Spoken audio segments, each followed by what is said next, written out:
What's going on, everybody? Welcome to the Week 5 edition of the Pro Football Focus Fantasy Show here on RotoGrinders. I am Brit Devine, joined as always by Mr. Ian Hartitz. I'm calling you corporate Ian Hartitz today. What's up, dude? Rocking the NBC gear. Got the quarter zip on. Shout out ex-employer Roto World. But yeah, man, great day to be great. I think we got a good old slate to talk about. Got more value everywhere, as it seems to be the case, more weeks than not. But a lot of plays to be made, decisions to be made. Let's get after it. Yeah, let's see if we can pull some good plays and bets out from behind the pantry behind you during the show. Let's jump right into this. As always, right, Ian does a lot of work over at Pro Football Focus. So we like to sort of highlight that here on this show. He spends a lot of time writing his article. He calls it the football mismatches, matchups. We always call it the Mismatch Manifesto on this show. Goes over a bunch of different statistics of teams and all that fun stuff in order to glean some knowledge on maybe things we can use in the sports book or for DFS this week. So without any further ado, Ian, let's jump right into it. I have the article pulled up live for all of you that are watching the show on YouTube. And hey, if you are on YouTube, give us a thumbs up and a subscribe, get access to everything we have here on RotoGrinders. But if you want to read this article in more depth, Ian has made it free to all of the people over on Pro Football Focus this entire season. The easiest way to find it, type Ian's name in the search bar is what I found doing it. And you'll be able to sort of sort by latest date. And it should be one of the latest things that he's done there. Let's talk about explosive plays. These are chunk yardage plays. These can turn. You can go from middle of the pack in a tournament to the top of the leaderboard in a single play here. What are some good offenses we can target and maybe some defenses that maybe we don't want to pick on this week?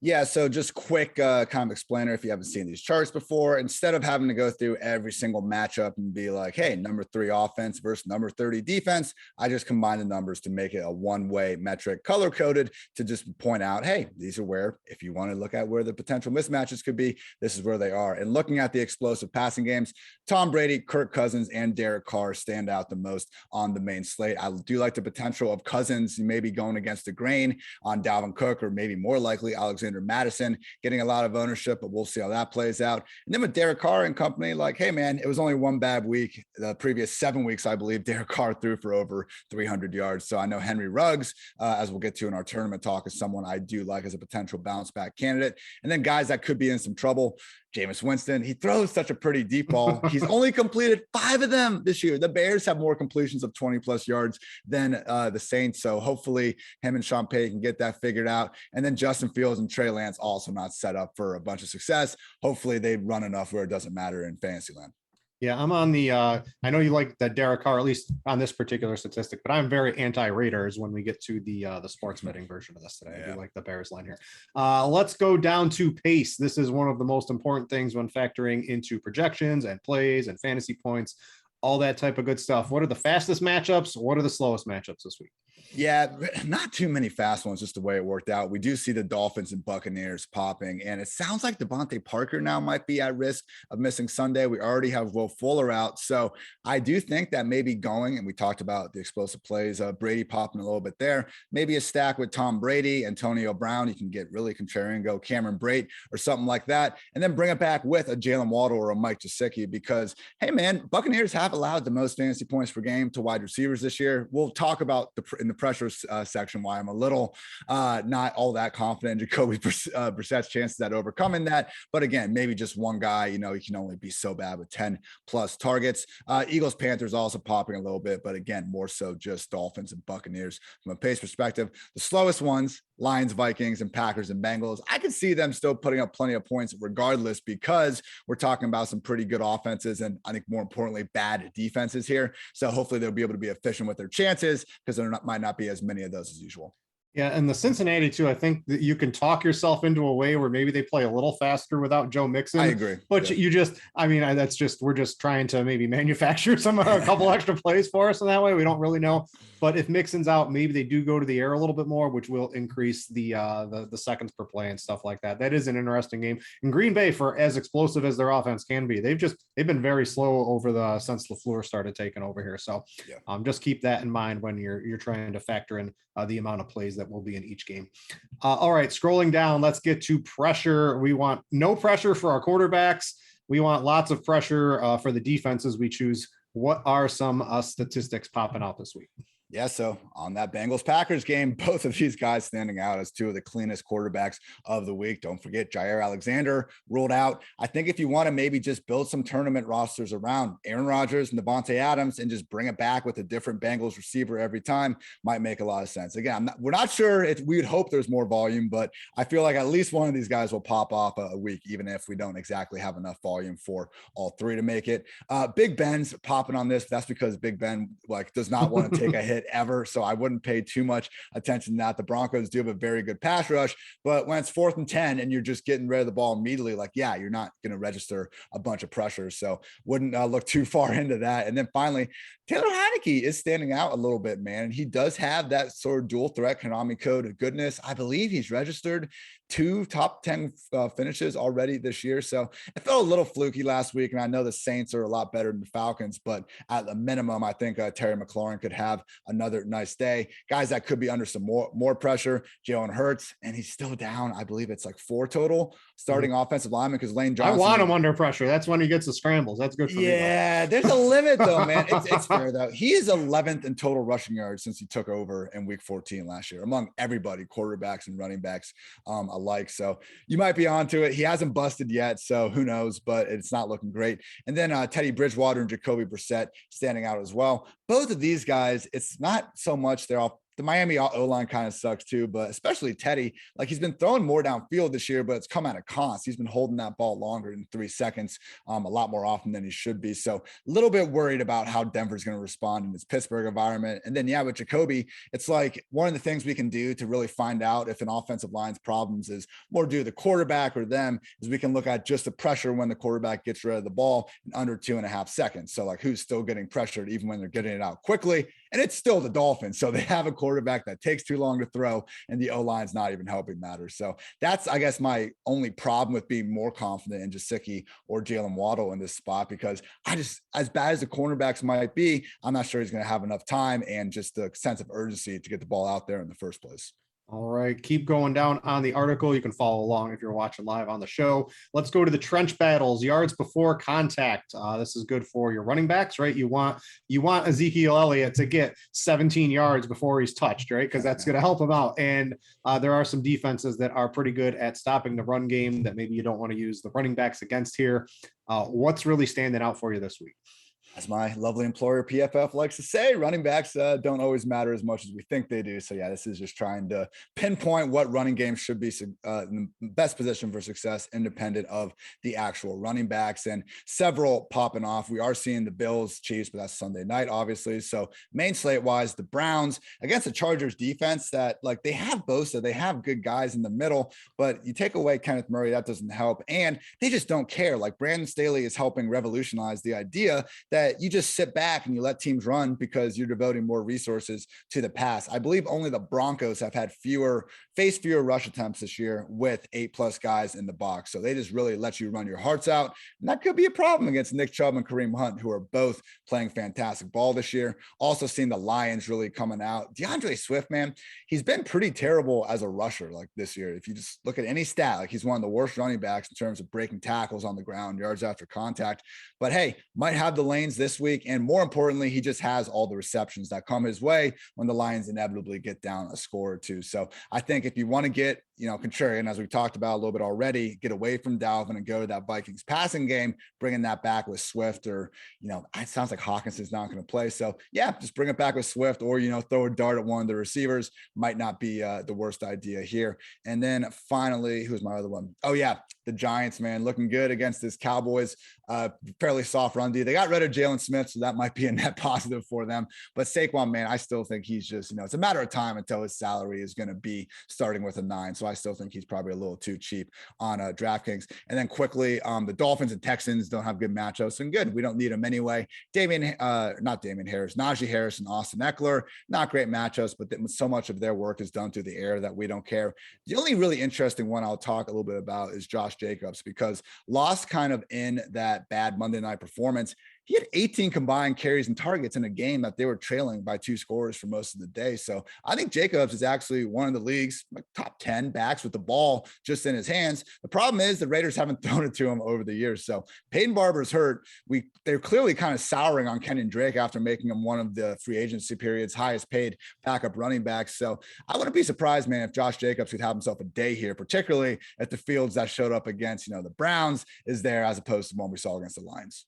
Yeah, I do think, let's see here. Peyton Barber did return to practice today after not practicing Wednesday and Thursday. So he's still Peyton Barber. Well, I don't know. John Gruden like Peyton Barber. We'll have to see how that plays out. I just wanted to point that out. I want to ask you, I see real quick on here, I see New England in the red here.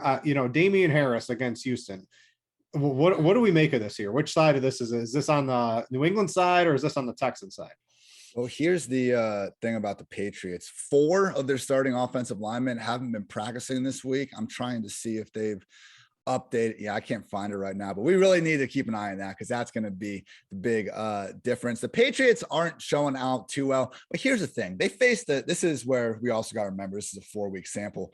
Over the past 2 weeks, they faced the Saints and the Buccaneers, and we have a cool behind the scenes metric that shows what the we have average target depth. This is like the average depth that a running back has made contact with relative to the line of scrimmage. And by far the best 2 defenses all year have been the Saints and Buccaneers at this. I believe they're the top 2 defenses and fewest PPR points per game allowed to running backs last year. Like they just sell out against the run more than almost anyone else. So it makes sense that Damian and the Patriots really haven't even tried to run the ball over the past 2 weeks. It makes sense that he hasn't really been popping off and these numbers are down. Now, I'm not afraid of Houston, but without 4 starting offensive linemen, it's not great. I think in cash, it's a little bit too risky for Damian Harris here, but tournaments, man, we are looking at a game where coming off most routes of the season, most snaps of the season, 15 to 20, combined carries and targets should still go a fairly long way. All right. Going down the article just a little bit more. We've got the passing game looking at yards per drop back. Can also sort of lead to some explosive plays as well. You want teams chucking the ball down the field.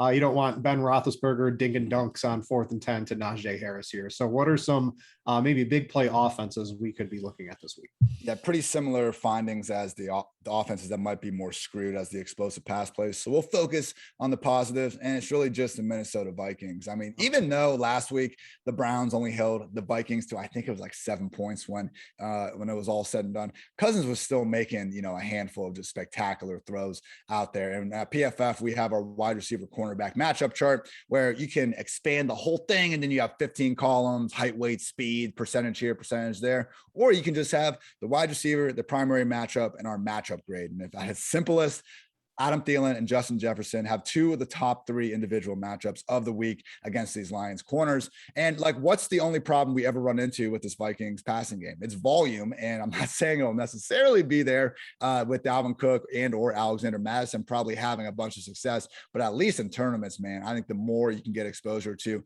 this Vikings passing game, throw Tyler Conklin in there as well, the better. It does look like Cook seems like he's going to play from everything that's coming across. Game time decision that. Yeah, maybe looks like if I'm reading between the lines, it seems probably a little healthier this week than he was last week. It's against the Lions, but if for some reason they run into any sort of trouble in the run game, I'll talk about in a couple of minutes on some of the wide receiver leverage points. Those Vikings wide receivers look pretty juicy this week, in my opinion. So I'm on board with that. Let's close it out here. Let's talk about EPA. You had a good run with it last year. How's it working out this year again? Did it claw back at all last week? We're doing good. We're at 5-3. I've been 1-2 last week, so it was a little work, but it's 5-3 against the spread and straight up. So if you want to just look at the money line value you've made, looking all right. So we do have 3 more qualifiers this week that I think you can talk yourself into. Bengals +3 at home against the Packers. Remember, the Bengals have had the extra long week following their Thursday night game. Packers defense that, no one was exactly talking about them being all that great to begin with. Zadarius Smith, Jair Alexander, both out. I mean, it's just not looking all that good for them. So I don't know. I actually lean towards the Packers, but it's an interesting spot. Broncos +1. I agree with that, against the Steelers offense and quietly a defense that aren't nearly as good as we're used to them being. And then the Bills +3. I think the Bills are better than the Chiefs in every single area. The problem is we've had Josh Allen really be a middling to below average real life quarterback in 3 of the 4 games this season. He's still QB7 in fantasy. He's always been a great fantasy quarterback, even before last year when he turned into a real life world beater. So I feel a lot better about even taking the Bills money line here if we just had a little more confidence in Josh playing to the best of his abilities. I do want to note on that game, there is I just pulled up the weather. That's really one of the only weather spots. Ooh. We've got a 60% chance with what looks like thunderstorms right at game time on that Sunday night game. So that game could get a little interesting. Maybe it hits a little earlier, maybe it hits a little later. But I did want to point that out in case anyone was looking to bet some over unders on that one. Getting ahead of the weather push, if at all possible, can be a massive swing, especially when the total is that high. All right, Ian, that's going to do it for this week's Mismatch Manifesto. Again, if any of you guys want to read the whole entire thing, you can get that over on profootballfocus.com. You can also get another subscription there. You can listen to Ian. I always tell you guys every week, my favorite pods are, I like the PFF breakdown you do with Dwayne McFarland on Wednesdays. I like the DFS matchups you do on Thursdays as well. I like the recap you do. That's like 2 hours long, but basically anything on the PFF feed that Ian's on, I love, which is why I love doing the show with my man here. So go check that out and everything else over on Pro Football Focus.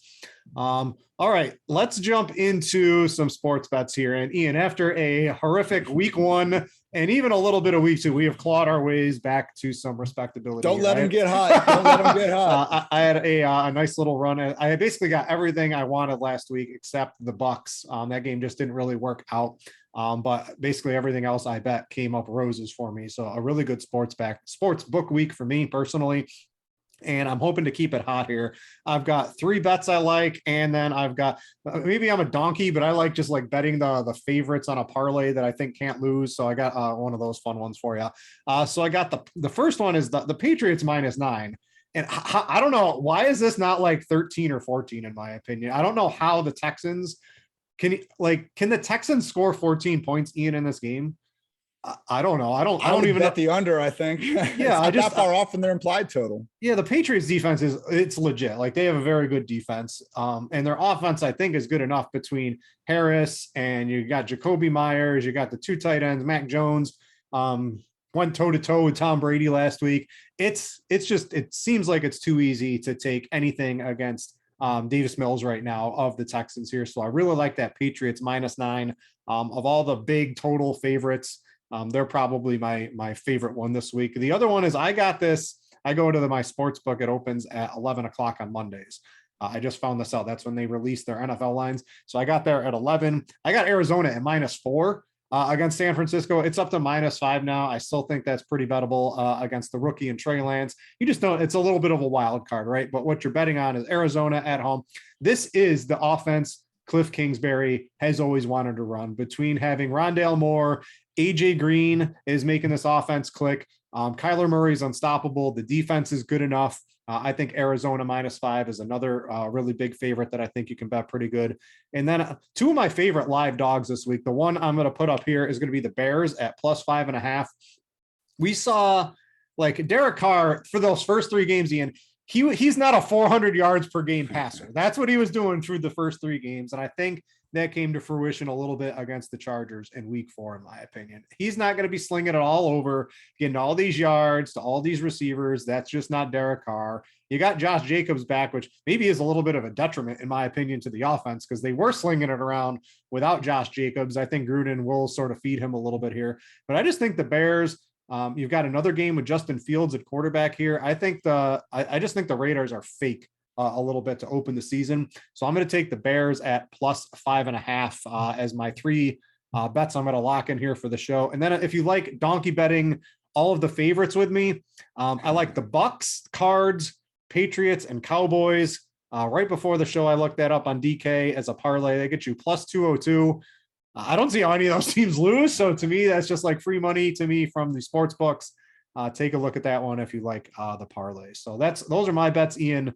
What are you looking at this week? Yeah, so my big one I put down earlier this week, that's off to a good start. Moneyline parlay, Rams, Panthers, Cowboys, Cardinals, riding the favorite train. Like yourself, got the Rams dub. That was plus 379. Now you can obviously can't bet on the Rams anymore, but still get Panthers, Cowboys, Cardinals at plus 209. So not huge, but hey, we'll take those 2-1 odds and we can get it and feel good about those. I am riding the favorites on against the spread. I think the Panthers at -3. I just think Philly is pretty terrible, man. They kind of fool people with that week 1 beatdown of the Falcons. Since then, they just haven't really looked all that competitive. Credit to Hurts for moving the ball against that terrible Chiefs defense, but it was also concerning how they just had nothing for them. This Panthers defense, wow, I think the Cowboys showed they aren't, for real, this like top 5 juggernaut. They were still playing some good ball, and they've still proved to be able to get pressure on just about anyone. You look at this Eagles O-line, which is down, not 1, not 2, not 3, but 4 starters now with Lane Johnson still out. I just think 3 points is coverable. And yeah, with the Packers, I do think, I was talking to my friends about maybe like hyping up the Bengals, and they were like, come on, man. They were down 14-0 against the Jaguars and they got clawed back into it. I was at the game last week, so I think my emotions from being, a proud Cincinnatian were clouding my vision a little bit. At the end of the day, it's Aaron Rodgers, being given less than 3 points against a Bengals defense that I don't think can slow down Devontae and company. So I think Burrow and company can keep things close and keep pace, but I do like the Packers at under 3 points. And then finally, just the Chargers where, hey, Baker Mayfield, like I thought he just had a bad game last week. I didn't know he was playing through a freaking torn labrum. He's going to keep trying to do that. This Chargers secondary isn't easy to pass against to begin with. And I think Herbert and company have proven themselves enough where, hey, Myles Garrett, who actually is questionable and a little banged up, he's going to make some plays, but I think the Chargers can put up, 30 when they're at their best on just about anybody. So I'm happy to take, when I see like quarterback and just offensive advantages, like I believe the Packers hold over the Bengals and the Chargers hold over the Browns. If we can get fewer than 3 points on that, sign me up. Yeah, I will say I sort of disagree with you on the Panthers. I think the Eagle, I gave the Bears at plus 5.5. I think the Eagles are one of the other live dogs that I might try betting this week personally. So we'll see who comes out on I disagree on your Bears plus 5.5. So there we are. Right. We'll see. Listen, what.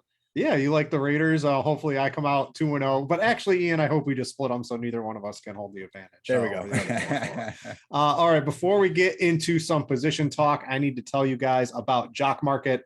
Stop throwing away your money. It's time to check out Jock Market, the app where daily fantasy becomes a stock exchange. Buy and sell shares of players in real time for real money. Download now for a 100% deposit bonus up to $50 using promo code Grinders. So let me give you a little tip here. You deposit 50, use promo code Grinders, you got $100 in your account. Now listen up. If you are a new player to Jock Market, they have their first market guarantee. What does that mean? That means on your very first market. So let's say you jump in on the Sunday market with your $100 that you got from our promotion. If you lose that $100, Jock Market will cover your losses in your first market as a new player under their first market guarantee. So go check them out. Again, that's promo code Grinders for a 100% deposit match up to $50. All right, let's talk some cash plays. I like to do this. And I was looking through before the show, and we were pretty on it last week. I got to say, Ian, across the board, both in cash and tournaments for the most part. I want to talk to you about Dak Prescott at quarterback this week, because he certainly seems like he's going to be the quarterback cash choice of the masses. There are a couple cheaper options. You're going to have Trey Lance, and Danny Dimes is probably going to be in there too. But I guess I want to get your thought on this. The Cowboys offense, they're bullying everybody on the run side of the ball right now. They're just pounding Zeke. They're pounding Tony Pollard. They're getting 5-6 yards a carry. They haven't really needed to do anything other than that over the past couple of games, which has led to Dak Prescott. I think his pass attempts are actually here. Let me pull it up on DraftKings. 27, 26, and 22 over the last 3. Yeah, it's super low. So he's getting by with stupid efficiency, right? Which is great until you don't get that game anymore. So what are we doing? I guess what's your thought on him? Because I'm kind of torn. Will that efficiency always be there? They are big home favorites. And if they get up, I'm going to guess you're going to get that high dose of Ezekiel Elliott. That's what they seem to want to do when they're up and they're winning and they're crushing in games here. What's your thought on him as a cash game quarterback this week? Well, we're not getting the usual Dak Prescott as a rusher either. He had 35 yards last week, but it was more due to like one or two busted plays. We're still not seeing any sort of him being used as, a read option guy or like design QB runs around the goal line. That used to be a major part of it. And, you talked about PFF Fantasy Pod. Dwayne and I were talking about the rest of the season quarterback rankings. I believe Dwayne's got like Dak QB 11, Derek Carr QB 12, like Stafford and Brady if he's having, a little bit of a down stretch. But that's kind of what Dak is more like if he's not going to be this big rushing threat near the goal line. So I don't know, man. I don't feel like if I'm going to go up for it, I'm fine to spend an extra 1,000 and get all the way up to Kyler, where we are still getting that elite rushing upside with the passing upside. So for like Dak going into the year, we thought we had more rushing ability and we thought we had higher volume, partially because we thought the Cowboys defense was going to continue to be bad. But we just haven't seen that since week 1. So maybe Daniel Jones and company can bring it out of them, but 7-point favorite, man, we could be looking at another game where it's just an efficient, but not incredible 25 pass attempts. Yeah, I might dance with the devil of Jalen Hurts for 100 more in cash. He just always gets there. And Dak said, no one's stopping me from running this week, but definitely no one is stopping Jalen Hurts from running on all the scrambles that he's going to be having this week, in my opinion. So I might go Hurts for just 100 more. I think where I'm ultimately going to end up, Ian, though, is the Danny Dimes. He's 6,000 on DraftKings, and then the Trey Lance tier at 5,700. If you're torn between those two, I think Daniel Jones has been pretty consistent, has some upside, runs a little bit. And I think Dallas is probably one of the better offenses in the league, in my opinion. I think Dallas is going to have no problem putting up 27 plus, real life football points in this game here. Do you prefer him or, shot take on Trey Lance? He got there really off of one big play last week, but I guess that it sort of is what his receivers do. That's what he's supposed to do. Yeah. He has the actual real life 15 plus running attempt possibility that Danny Dimes doesn't have. What's your drug of choice between those two? Yeah, I mean, that was such a blown coverage on that DO score. So that's what he does, though. It happens. It happens. So here's my thing with these guys and why I just want to pay up for Kyler. Like we've talked about Jalen Hurts and his O-line problems against a really good front seven from Carolina. And we got Trey Lance going on the road facing a Cardinals defensive line that we have also seen borderline take over games. Like it's giving me Fields going up against the Browns vibes, man. Now we have Kyle Shanahan calling plays, not Matt Nagy. So pretty big difference there. But the Cowboys this year, they rank 4, and going on to Daniel Jones now. I have a fun stat I like to look at. I found it in like the college football world, but you can apply it to the NFL. It's called Havoc, which takes tackles for a loss, forced fumbles, interceptions, pass deflections, pressure, things that help give us fantasy points on defense divided by plays. And among the top 5 defenses this year, the Cowboys are 4th and the Cardinals are just outside of it at 8th. So these are, and the Browns are at 2nd. So like they're defenses that are able to wreak a lot of havoc in the backfield. And I just think both Lance and Hurts and Danny Dimes honestly could be looking at it. Panthers are 3rd, by the way, for the Jalen Hurts thing. So yeah, man, like, look, we can get RSJ for 2,500. We can get Curtis Samuel for 3K. Even the Washington defense is like 2,200. I can still fit Henry, Devontae Adams with Kyler Murray. So until I see a major reason to really, I don't want to get up to 2 super high running backs. So I think paying up a quarterback is fair this week. Yeah, we're missing the Mahomes, Josh Allen, Lamar Jackson quarterbacks this week. So it is the guys we really want to use aren't all there. I guess I do personally. I think I have a little bit of trepidation rolling with Dak, just given how efficient the offense has been. If we just get those 25 pass attempts, it's very hard to hit that 25 plus fantasy point ceiling unless you're ultra efficient. So I am a little worried on that, but I guess we'll have to see. I guess what I'm saying is I'm undecided at this point who my cash game quarterback is going to be. Probably going to be the last spot I do. It's a good debate. A couple of tournament plays. So I mentioned Kirk I think I've talked Kirk Cousins in the Minnesota passing game because he's always like Kirk Cousins is like 3%. His receivers are 3 to 5%. That's it this week too. They're going up against the Lions. If no one's going to be using them, seems like a reasonable spot to want to maybe be a little overweight on the Minnesota offense. And then I like, Tannehill to your boy AJ Brown without Julio Jones in there. I think everyone who was smart was just betting AJ Brown yards, AJ Brown receptions. As soon as those props open, his reception prop was 4 when I was at the sports book a couple hours ago. Definitely hit the over on that one. His receiving prop was at like 50. I think Dan wrote him up on Scores and Odds. It's up to like 63 or 64 or something like that now. But Tannehill to AJ Brown and mix in. I don't even know who you want to mix in. I think we've seen last year Tannehill, AJ Brown, and Derrick Henry all go off in the same game. I think you can make stacks like that, but if you wanted to maybe avoid Derrick Henry and use your salary elsewhere, Tannehill does give a little bit of leverage off of him. No, I'm with you. And you stole both of mine. I think going off of, Cook is now looking maybe even super questionable. So I get it if we're not surprising people as much, but going with Tannehill and AJB, and, even if you do still want to throw another guy in there, but like you said, probably not. I think it makes a lot of sense. Also, Tom Brady. I mean, again, popping in every single, really metric thing we have going. And hey, if you want to fade the idea where Mike Evans and Antonio Brown are going to have a rougher time dealing with Byron Jones and Xavier Howard on the outside, it could still work out if you want to go with Cameron Brate and Chris Godwin going on the inside of things. So Leonard Fournette, I think, is another running back that is shaping up to be awfully chalky. Maybe people get off him a little more with Giovanni Bernard expected to play, but the Buccaneers are up there, I think, with the Bills as one of those few offenses where even if they do beat a team down, we're still seeing their quarterback flirt with 40 pass attempts. So I'm less afraid to ride the Buccaneers or Bills when they're in a game favored by a lot. All right, let's go to some cash game running backs possibility. Of course, if you can get to Derrick Henry, I think you certainly want to play him. I was eyeing CMC for less, but it's CMC's doubtful now. That happened about an hour or two before we started the show. So he's off, and I don't really think you want to play Chuba Hubbard after he was splitting work last week. We sort of learned how that was going to play out. So I'm not really on that Carolina run game. Of course, you can get to Derrick Henry. His prop was around, I think it was 120 something yards when I was at the sports book. That seems about right. Is it 1 or is it 3 touchdowns that he gets? And is it 0 or is it 3 receptions? So of course you can get to him. And I think he's certainly viable on DraftKings. He is a little bit expensive on FanDuel, but you could probably make that work if you really want to. The mid-tier looks pretty good, right? So you mentioned Leonard Fournette, and I do think his ownership will come down as the weekend progresses, as we see Gio Bernard. Looks like he's going to get used a little bit more.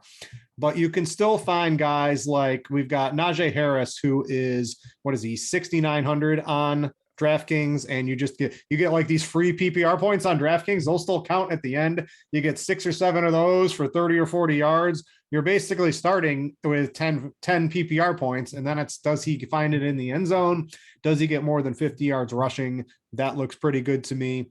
And then you've got the Damian Williams from Chicago. You've got I was eyeing Chase Edmonds, but he looks reasonably questionable to play. We'll have to see on that. Still don't know if if we got the Schefter tweet overnight that Chase Edmonds was not going to play, is James Conner the guy we want to put all of our money in? He has the touchdown equity, but does he have the other kind of equity? I think we fade him and we get contrarian and go at Rondale Moore, hoping that he gets more of the Chase Edmonds pass game work. Because I think that could be what ends up happening. Conner he'll get like the majority, if not all, of the 8 to 10 early down carries Edmonds was going to get anyway, but Rondale could be the one that now sees an extra 5 targets.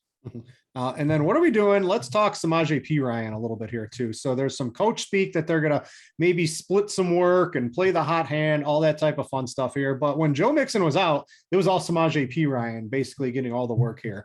Mixon, if you ask me, he's more doubtful than questionable. In my opinion, these ankle injuries, you really shouldn't come back to a week after. You never really know. He is 4,500 on DraftKings. He's min. He's the min. He's the min 4,000. How do we handle him? What's his expected workload in this game against the Packers? Because that Packers defense, it is beat up and they have not stopped the run in like 4 years. I do think we're looking at almost like a 70-30 snap split between him and Chris Evans. We had a little bit of coach speak come out saying they want to use a committee and get Evans going on pass downs, but coaches can say all they want. We got to kind of look at what they've been doing so far. And the only times Chris Evans has played, he has not pass blocked for a single snap, and he's run 9 routes. 7 of them have been in the slot or out wide. So they really haven't even used him as a true running back thus far. And that kind of goes back to the preseason when he scored a nice touchdown against the Dolphins. He was in the slot. that's a fun role. And maybe it does expand now without mixing in there. But I just think that Pirine, someone we saw work pretty side by side with Giovanni Bernard for most of last year while Mixon was out, he'll be the guy getting the overwhelming majority of early down work. And I think a handful of receptions as well in the passing game. So yeah, at 4K, if you want to go down there and get it, I think that makes a lot of sense. And that helps us get up to Kyler and some of these other guys. So yeah, just the cheaper and Damian Williams, Leonard Fournette we talked about. We're going to have Samaje Perine possibly. It looks like that's probably mix two of those in with Derrick Henry maybe in cash, and you're probably looking good in my opinion.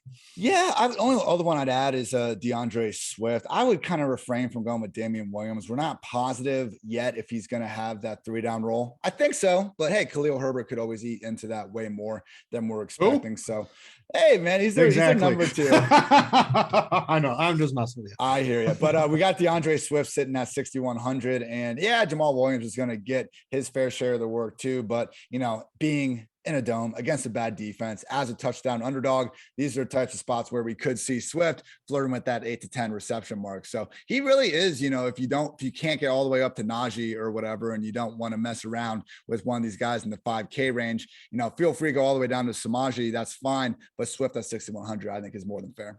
All right. Tournament running backs. Who's on your radar for that? I love the spot, like right kind of around Damian Williams and stuff, because I think everyone wants the new thing, man. So people will have a higher ownership on Damian Williams. James Robinson has the good home spot where I think love J-Rob this week.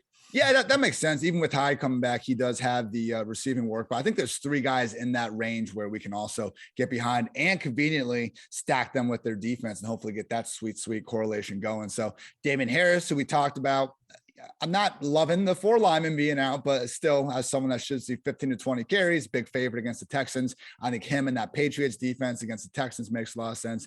Chuba at 6K with McCaffrey seemingly out. I know Rodney Smith got those receptions, and I know you're not seeing eye to eye with me on the Panthers over the Eagles this week, but if they do kind of dominate this game the way I think they might, again, Panthers with that defense, which we know they can get all the sacks. I like that. And then finally, Josh Jacobs, which is another game we don't exactly agree on here at 5.9 with the Raiders defense against Justin Fields. So we're getting 2 rookie quarterback matchups and another one against Jalen Hurts, where he's just one of those guys where he could have a great game, but still take, 4 or 5 sacks because he's running around back there all the time. All right, Myra, it's hard to get running back leverage. But there is an easy one this week, and that is without question Ezekiel Elliott. In my opinion, everyone is going to be playing Dak. The wide receiver CeeDee Lamb Amari Cooper is 6,100, CeeDee Lamb is 6,200. They're popping in percentage owned as well. So an easy way to get leverage off of that are to just use Zeke. People are Tony Pollard, but the Cowboys, when they're up, when they want to score touchdowns, when they want to run clock and they're up late, it is Ezekiel Elliott getting the football. So you have a very good chance, I think, of 20 plus touches. I think are very, very likely for Zeke this week. And it allows you to get leverage off what I expect to be a very highly owned Cowboys passing game. I mentioned YouTube earlier. If you guys are watching on YouTube and you don't subscribe to the RotoGrinders Daily Fantasy Football feed, go check that out on your favorite podcast feed. You get access to this show and basically a bajillion other shows that happen to pop up over the week here on RotoGrinders. There's shows every day, tournaments, cash games, whatever your flavor of the week. You can find that not only on YouTube, not only on RotoGrinders, but on the podcast feed as well. So make sure to check that out.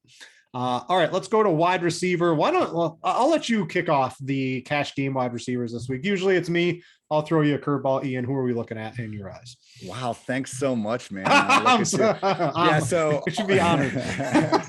all this value we talked about with Pirine, we'll get to a tight end and defense as well, and also more Curtis Samuel, stone cold 3K once again. He is questionable, but they've talked about throughout the week, just wanted to manage his reps. I do think he will be out there. And with Diane Lee Brown out this week, we're looking at him, maybe even getting a higher snap rate, but he's in a situation where they just force fed him 4 targets in his 25 snaps he had last week. So I think the possibilities Curtis opens up. I'm fine using a slot on him at 3K. Laviska Shenault at 4.8K in an offense without DJ Chark should only lead to more air yards for Chenault down the field. And, Jaguars, Titans, it goes both ways. Things are looking good for AJ Brown and company, but we don't respect this Titans secondary either, which I believe is second to last in PPR points per game allowed to receivers this year. And all this saving allows us to go up and get Davante Adams in this inevitable huge bounce back spot. And when I was looking at the slate earlier this week, I tried to look at all the receivers like at 6K and above. And I was just like, who's going to get the most targets? Davante Adams, of course. But after that, man, I think it's pretty clearly Deontay Johnson. So I don't think I trust the Big Ben experience quite enough to roster him in cash. I like going with the three receivers here in Adams, Curtis, and Chenault, and then kind of paying up elsewhere at running back and stuff. But I do think, especially tournaments, Deontay Johnson, if there is someone that can make the most out of these, prayer yards that Big Ben is throwing people's way this season, it is Deontay. Yeah, so I guess I'll lead off wide receiver with some of my leverage plays, and Deontay's definitely in there because Najee Harris is going to be the most popular Steelers by a wide margin at the running back position. So Deontay for sure. There is no question that he is the number one target in Pittsburgh, even when everyone is healthy. So take a look at him for a leverage play in tournaments. A couple others is Justin Jefferson. We currently have, let me pull these up. Let me get the latest and greatest ownership numbers from RotoGrinders. But I wrote down earlier, he is 1/6 the ownership of Davante Adams. And in no way is he 1/6 as likely to put up a GPP winning performance as Davante Adams this week. So we currently have Adams at 21% and Justin Jefferson at 4%. So if that holds true in tournaments, Justin Jefferson looks like the ultimate swerve, in my opinion, just the one true alpha. Just hope, as long as Adam Thielen catches all the touchdowns, but let's hope he doesn't catch all the touchdowns this week, and maybe a couple of them can go to Justin Jefferson. I mentioned Deontay Johnson. Another one in tournaments I got is if Damian Williams does hold ownership, you could take a look at Darnell Mooney. He is reasonably cheap, and I know people were playing Mooney last week. I think he is also reasonably viable this week. For cash games, I do agree you can get to Davante Adams.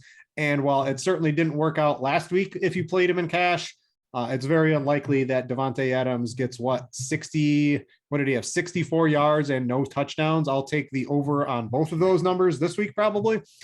Just the true number one target. You can get to him in cash.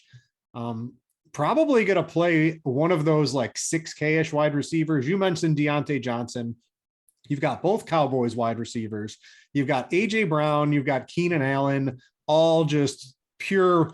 Keenan Allen, Deontay Johnson are definitely higher floor players, I think, than either of the Cowboys wide receivers, if we're looking at from that way, in my opinion. And AJ Brown might even be this week too. So I'm a little bit more down on the Cowboys passing game simply due to volume.